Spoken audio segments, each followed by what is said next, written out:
5 raisons pour lesquelles vous devez dire non à une demande de mariage.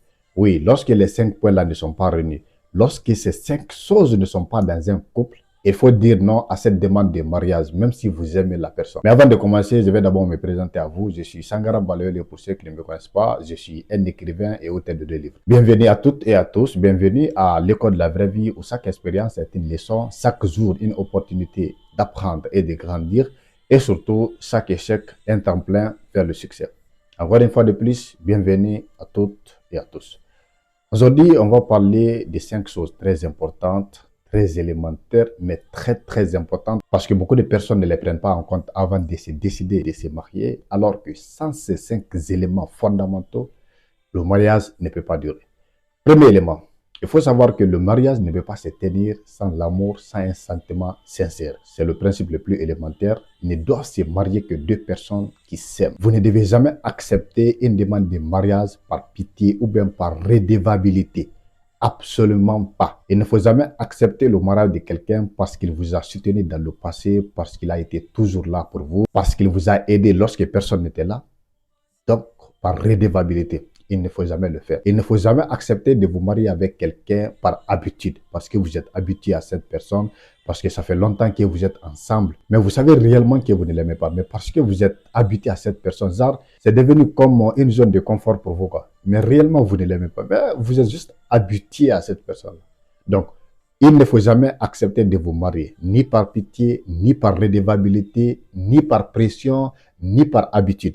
Si vous n'êtes pas sûr de votre sentiment, si vous n'êtes pas convaincu que vous aimez cette personne et que vous êtes prêt ou bien vous êtes prête à tout pour finir le restant de votre vie auprès de cette personne-là, il ne faut jamais accepter. Et ceci est valable pour les deux gars parce que quand on parle généralement des demandes de mariage, on pense que non, c'est l'homme qui demande. Parfois, c'est la femme qui demande aussi. Donc, que ce soit c'est la femme qui demande ou bien c'est l'homme qui demande, peu importe. Mais si vous n'êtes pas sûr de votre sentiment, si vous pensez que quelque part, vous acceptez cette personne par pitié ou bien par redevabilité parce qu'elle a toujours été là pour toi, il faut dire non et assumer les conséquences. Deuxième raison pour laquelle vous devez dire non à une demande de mariage, c'est l'incompatibilité. Lorsque vous n'avez pas les mêmes valeurs, lorsque vous n'avez pas les mêmes visions, lorsque vous n'avez pas les mêmes principes, il ne faut jamais accepter ces mariages-là. Vous savez ce qui va se passer après? Si vous basez seulement sur le premier point, c'est-à-dire l'amour est validé, et que vous fermez les yeux sur les principes, les valeurs, les normes et même les visions, vous allez bien commencer, hein, mais ça ne va pas continuer parce que le mariage n'est pas seulement sur l'amour. Le mariage, c'est tout un projet de vie. Il y a beaucoup de choses qui rentrent en jeu. Donc, parmi ces choses-là, il y a les normes, les principes et les valeurs. Lorsque vous ne partagez pas les mêmes valeurs, chaque jour, ça sera des querelles, chaque jour, ça sera des disputes inutiles. Et finalement, la relation sera toxique. Vous n'allez plus pouvoir supporter. Donc, vous savez, la religion, bon, la religion, on peut gérer ça parce que ça, c'est une question de foi. Mais si vous n'avez pas les mêmes valeurs, si vous n'avez pas les mêmes visions, vous n'avez pas les mêmes comportements, vous n'avez pas la même manière de parler, la même manière de gérer les émotions, la même manière de gérer les problèmes, les mêmes manières de faire face à des difficultés, à des situations, il ne faut pas vous marier. Parce que si vous faites erreur aujourd'hui, de dire que non, on s'aime, on va gérer. Vous savez, beaucoup de couples font l'erreur là. Non, ils vont se faire croire qu'ils vont gérer, ils vont pouvoir gérer ça. L'amour va suivre. Du moment qu'ils s'aiment, ils vont gérer tout après. Ils vont pouvoir tout surmonter. Mon frère, c'est faux. Vous allez surmonter un jour, 2 jours, 3 jours. Mais dans la durée là, vous n'allez pas tenir. Parce qu'il faut savoir qu'à un moment donné, l'amour va partir. Maintenant, ce qui va rester, ce sont les habitudes, les valeurs, les visions. Cette vision que vous avez en commun. Ces valeurs-là. C'est ça là qui va rester. C'est ça là qui va rester. Non, l'amour va finir. À un moment donné, dans les couples, les gens vous diront que ça sera vrai, ennuyant et tout cela. Mais qu'est-ce qui va rester maintenant?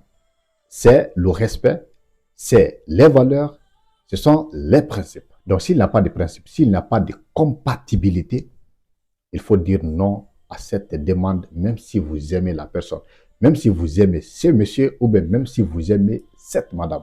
Il faut dire non et passer à autre chose sans remords. Parce que mieux vaut corriger ça aujourd'hui que de vivre dans les éternels regrets. Il ne faut jamais accepter ça. Troisième raison pour laquelle vous devez dire non à une demande de mariage, c'est lorsqu'il y a un manque de maturité émotionnelle. Lorsque l'un d'entre vous ne peut pas gérer ses émotions, c'est toujours des problèmes. Chaque jour, ce sont des problèmes. Chaque jour, ce sont des difficultés.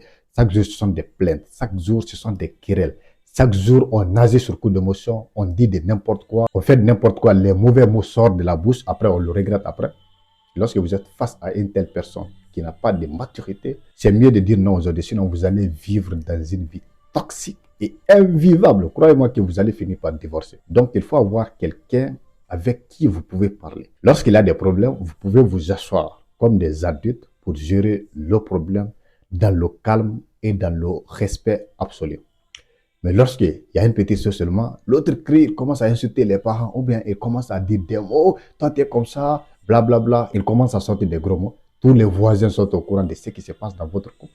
Tous les amis, toutes les connaissances, toute la famille est au courant de ce qui se passe dans votre couple. Parce que l'autre n'est pas stable émotionnellement. Croyez-moi que vous n'allez pas y survivre. Donc aujourd'hui, si vous êtes avec quelqu'un comme ça, vous avez le temps d'essayer de corriger ça. Mais si toutefois ça ne marche pas, ma soeur, mon frère, il est temps de quitter. Quatrième raison pour laquelle il faut dire non à une demande de mariage, c'est lorsque cette demande-là est obligée par la famille. Il ne faut jamais accepter de te marier pour faire plaire au papa, pour faire plaire à la maman, pour faire plaire à la société, pour faire plaire à la famille. Il ne faut jamais accepter parce que lorsque tu acceptes aujourd'hui à cause de la pression familiale, demain, tu vas regretter seul. Tu vas vivre seul ces problèmes-là dans ton couple. Lorsqu'il y aura problème, lorsque ça sera seul, lorsque vous allez vivre ces instabilités émotionnelles, le père ne sera pas là. La maman ne sera pas là. Vous serez seul en train de pleurer la nuit lorsque tout le monde dort. Personne ne sera là pour vous étaler ses épaules pour que vous pleurez dessus. Absolument pas. Ce n'est pas chez le père ou bien ni chez la maman que cette femme va se marier. Donc, il ne faut jamais accepter par commodité parce que tu respectes la maman ou bien parce que tu respectes le papa ou bien même parce que tu as peur du papa. Il ne faut jamais l'accepter. Parce que vous savez, l'histoire a montré que toutes les personnes qui acceptent le mariage par commodité, par la pression familiale, elles finissent par divorcer. Toutes les personnes, elles finissent par divorcer la plupart des cas. Et ça, ce sont des problèmes. Et une fois qu'il y a un problème, le monsieur va le rappeler, tu sais, j'étais marié, ce n'est pas à cause de moi, c'est à cause des parents. On m'a forcé de t'épouser. Ou bien la femme va dire, bon, on m'a obligé de venir ici. Moi, ce n'était pas un choix. Tu n'as jamais été un choix pour moi. Moi, je t'ai jamais aimé. C'est le papa qui m'a forcé, c'est la maman qui m'a forcé. Donc, si je suis là, ce n'est pas à cause de toi. À chaque fois qu'il y a un problème, l'un d'entre eux va dire ça. J'en ai vécu. Je parle sur base d'expérience parce que ma grande sœur en a vécu. Lorsqu'on a donné ma grande sœur au mariage, alors que le monsieur ne l'aimait pas, à chaque fois, le monsieur le rappelait constamment ça. C'est ton papa qui t'a envoyé ici, hein? C'est pas moi qui t'ai obligé, c'est pas moi qui t'ai cherché. Et finalement, ma grande sœur a quitté parce qu'elle ne pouvait pas supporter. Donc, il ne faut jamais accepter d'épouser une femme ou bien un homme parce que c'est le père qui te l'a proposé ou bien parce que c'est la mère qui t'a forcé. Il faut faire ton choix. Comme je le disais à l'entame, ne doivent se marier que deux personnes qui s'aiment réellement et qui se respectent. Point final, il ne faut jamais accepter une autre pression externe. Sinon, tu vas le regretter à jamais. Cinquième et dernière raison pour laquelle tu ne dois pas accepter une demande de mariage ou bien tu ne dois pas faire une proposition de mariage, c'est lorsque tu n'es pas prêt ou bien tu n'es pas prête. Il y a deux cas ici. Lorsque tu n'es pas prêt en tant qu'homme financièrement, tu sais que tu n'es pas prêt. Mais cette femme-là te met trop de la pression. Il faut qu'on se marie. Marions-nous, même s'il n'a pas de moyens, même s'il faut se coucher par terre. Moi, je suis prête à tout parce que je suis amoureuse de toi. Je veux qu'on se marie. Il ne faut pas accepter les bêtises là. Si tu acceptes ça, mon frère, le mariage, c'est l'amour, ok? C'est la compréhension, c'est le respect. Mais le mariage ne peut jamais fonctionner sans le matériel, sans l'argent. Que personne ne te trompe, que personne ne te mette la pression pour te marier aujourd'hui. Sinon, tu vas époper ça demain. Tu vas le regretter. Parce qu'imagine que demain, tu n'as même pas les moyens de donner des dépenses. Un jour, 2 jours, 3 jours, 4 jours. Cette fille qui t'a dit qu'elle est prête à se coucher par terre, elle va commencer à se plaindre. Et lorsqu'elle se plaint une fois, 2 fois, 3 fois, tu n'arrives pas à mettre de l'argent sur la table, hein, elle va quitter. Elle va quitter sans remords. Donc, aucune fille ne te force de te marier lorsque tu n'es pas prêt financièrement. Si tu n'es pas prêt, mon frère, il faut la dire de t'attendre. Si elle n'est pas prête de t'attendre, bah, elle n'a qu'à quitter du balai. Il faut te construire, il faut te préparer. Je ne dis pas aussi d'attendre jusqu'à avoir des milliards pour te marier. Parce que beaucoup de jeunes aujourd'hui sont dans l'indécision. Ils veulent avoir des millions de dollars pour se marier. Je ne dis pas ça. Il ne faut pas aussi attendre des millions. Il ne faut pas aussi attendre d'être riche pour se marier. Sinon, finalement, peut-être tu vas mourir sans te marier. Je ne dis pas ça. Mais le minimum, lorsque tu ne peux pas assurer la santé, l'éducation des futurs enfants, l'habillement, la nourriture à la maison, les factures, la maison, c'est-à-dire ça peut être construire ta maison ou bien payer le loyer. Lorsque tu ne peux pas faire ces éléments, lorsque tu ne peux pas assurer ces éléments fondamentaux, il ne faut jamais accepter de te marier. Le deuxième cas, c'est lorsque toi, femme, tu n'es pas prête psychologiquement. Lorsque tu ne sens pas à l'intérieur de toi que tu es prête, Parce que l'homme te presse, l'homme te dit, bon, il faut se marier, je pense qu'il est temps, blablabla. Bla, bla. Il ne faut jamais accepter. Si toi, tu n'es pas prêt, peut-être que tu as d'autres priorités, tu attends quelque chose, peu importe.